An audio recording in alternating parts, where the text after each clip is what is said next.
Hello everyone, welcome back to Flip-Flop Data.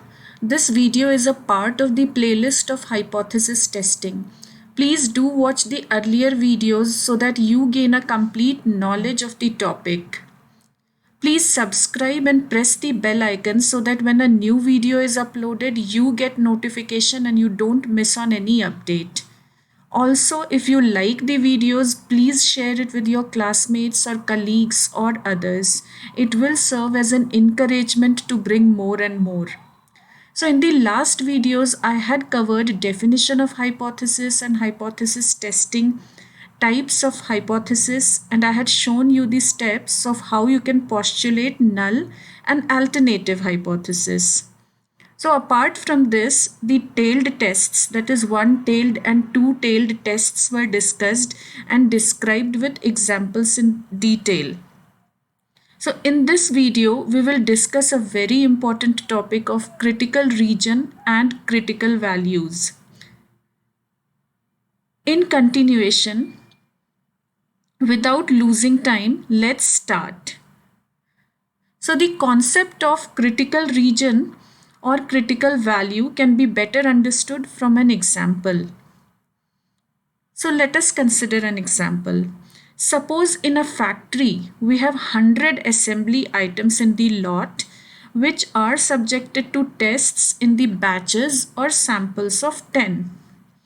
And each sample, that is each batch, contains 10 units of items which are rated on a scale of 1 to 10.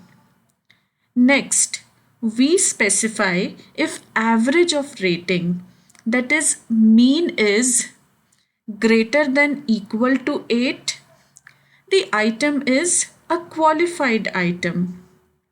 And if the mean is less than 8, then it is a non-qualified item. So hence the inference has to be drawn whether the assembly item is a qualified item or a non-qualified item based on the criteria. So our hypothesis, it goes like this.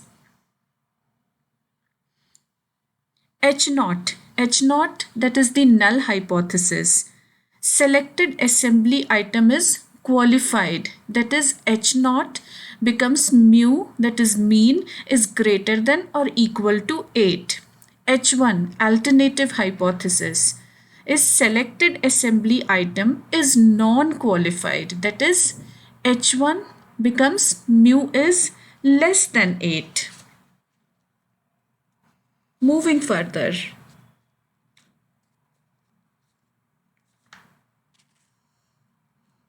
So further, for taking the decision about the item, we define average of ratings, that is mean, which is denoted by Tn, where Tn can also be set up as T10. Why T10? Because we have 10 items in each sample. Tn is also called as test statistic. The test statistic is a value which is used in making a decision about null hypothesis, that is whether it can be rejected or not rejected. It is found by converting the sample statistic to a score with the assumption that the null hypothesis is true. So how this score is calculated, we will discuss this in another video where I will be explaining p-value to you. So till then, just try to follow this. Hence our test statistic T10 becomes summation of I equals 1 to 10 xi by n, which is nothing but the mean. Here n denotes the number of items in the sample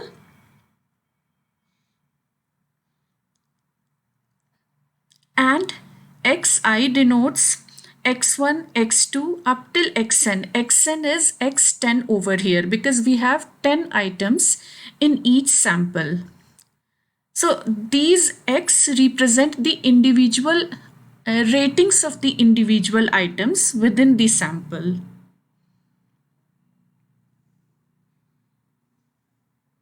So point to note here is average ratings for each sample can be 10. Why 10? Because even if you rate each item within the sample to its maximum value, that is 10, and then try to take out the average or mean of it, then it becomes 10 plus 10 plus 10 up till 10 times, which becomes 100 by number of items, which is 10. So if you divide 100 by 10, it gives you 10 as average, which is the maximum average which can be considered. So range of our test statistic is from 0 to 10. Since we have 10 items in each sample, so whole sample space is divided into two regions. One is non-qualified, which is less than 8, and the other is qualified, which is greater than or equal to 8. Here 8 is the critical value which separates the qualified and the non-qualified regions. So let us visualize this with a diagram. So this is our test statistic.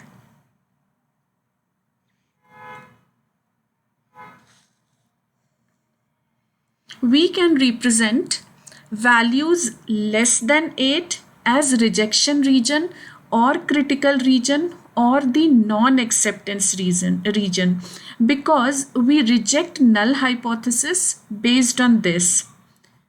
So region of rejection of H0 and acceptance of H1. This means within this region assembly items are non-qualified. Value greater than or equal to 8 is non-rejection region or the acceptance region, that is acceptance of H0 and rejection of H1. This means within this region assembly items are qualified. So let us understand the same thing through a distribution. Critical value or the cutoff value can be expressed in the form of some well-known distributions like Z, T, F, etc. So here we will use normal distribution in our example. So let us represent a left-tailed normal distribution curve to make it more clear. Why left-tailed test? Because our H1 is mean is less than 8. So the colored region on the left is the region of rejection and is called as the critical region, which is denoted by alpha. And critical value is the value which separates critical region from the non-rejection region. So size of critical region is denoted by alpha and non-rejection region is denoted by 1 minus alpha. So let's see how formally we can define critical region and critical values.